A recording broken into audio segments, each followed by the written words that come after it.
Assalamualaikum warahmatullahi wabarakatuh. Alhamdulillahi rabbil alamin wa bihi nasta'in ala umurid dunya waddin. Wassalatu wassalam ala asyrafil anbiya'i wal mursalin wa ala alihi wa sahbihi ajma'in, amma ba'd. Yang terhormat kepada Ibu dosen Agustriani Muzayana selaku dosen kaidah tafsir. Semoga Ibu senantiasa dimudahkan segala urusannya, dilancarkan rezekinya dan diberikan nikmat kesehatan. Marilah kita memanjatkan puja dan puji syukur atas kehadirat Allah Subhanahu wa taala, karena dialah Allah yang tidak henti-hentinya melimpahkan nikmatnya kepada kita semua. Jadi salah satu bentuk mensyukur itu maka kita harus mempergunakan nikmat tersebut dengan sebaik-baiknya. Dan tak lupa juga kita kirimkan sholawat menyertai salam kepada baginda kita, junjungan kita, yakni Nabi Allah Muhammad SAW. Langsung saja kali ini saya ingin membawakan atau menyampaikan sedikit materi tentang kaidah al-su'al wa al-jawab. Nah, di sini ada 2 poin, yang dimana definisi al-su'al wa al-jawab dan penjelasan kaidah-kaidah al-su'al wa al-jawab, yang dimana ada 5 kaidah. Langsung saja definisi al-su'al wa al-jawab. Nah, secara bahasa al-su'al wa al-jawab ini merupakan gabungan dari 2 kata, yakni al-su'al dan al-jawab. Nah, kata al-su'al merupakan bentuk masdar dari kata sa'ala, yang berarti meminta, memohon, dan bertanya. Sedangkan al-jawab berasal dari kata jawab, yang berarti balasan dari perkataan atau jawaban atas perkataan. Jadi secara harfiah al-su'al wa al-jawab dapat diartikan sebagai pertanyaan dan jawaban.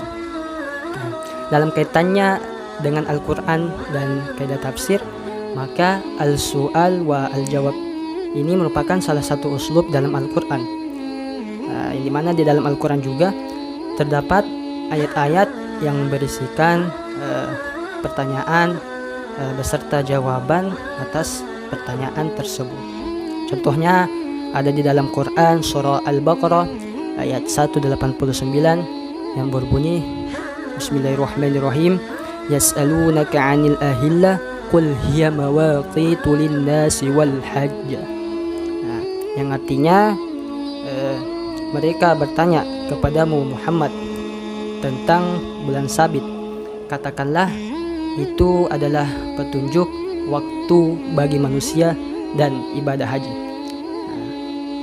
Selanjutnya kita ke poin kedua, yakni penjelasan kaidah-kaidah al-su'al wa al-jawab, yang dimana ada 5. Penjelasan kaidah pertama yakni jawaban harus sesuai dengan yang ditanyakan. Nah, pengalihan jawaban hanya bisa dilakukan apabila ada indikator yang kuat untuk pengalihan jawaban tersebut, atau pertanyaan tersebut tidak sesuai untuk ditanyakan. Nah, contohnya ada di dalam Quran surah Al-Isra ayat 85 yang berbunyi, Bismillahirrahmanirrahim, wa yas'alunaka 'anir ruh qulir ruhu min amri rabbi wa ma utitum minal ilmi illa qalila. Nah, yang artinya, dan mereka bertanya kepadamu Muhammad tentang roh, katakanlah roh itu merupakan urusan Tuhanku, sedangkan kamu diberi pengetahuan hanya sedikit.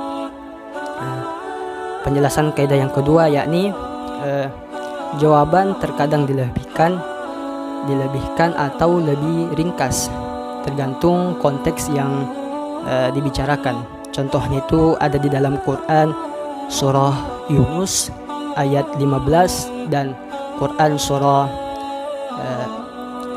Toha ayat 17 sampai 18. Selanjutnya kita ke penjelasan kaidah yang ketiga, yakni muatan jawaban harus sesuai dengan pertanyaan.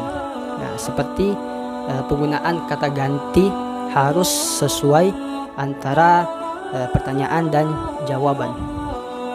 Contohnya ada di dalam Quran surah Yusuf ayat 90 yang berbunyi, qalu a innaka la anta Yusuf qala ana Yusuf wa hadha akhi, yang artinya mereka bertanya, apakah engkau benar-benar Yusuf?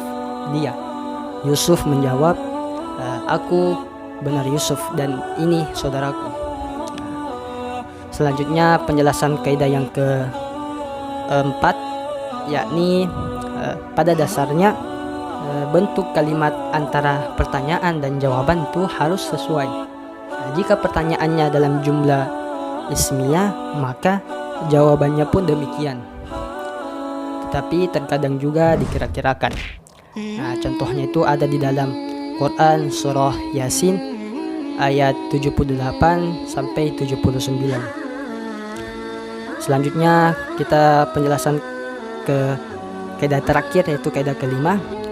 Pertanyaan apabila mempertanyakan pengertian, definisi atau maksud, maka menggunakan kata yang dimaksudkan atau objek yang ditanyakan yang didahului huruf an.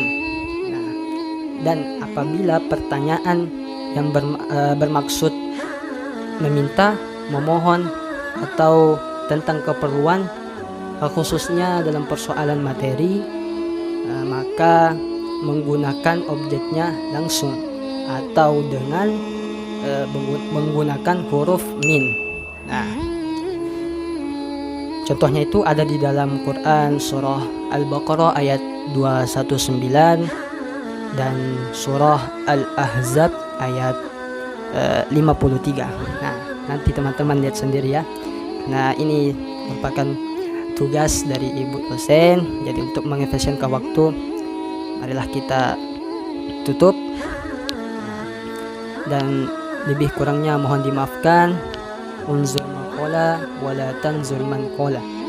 Lihat apa yang dikatakannya dan jangan lihat siapa yang mengatakan. Syukran, wallahul muwaffiq ila aqwamit thoriq. Assalamualaikum warahmatullahi wabarakatuh.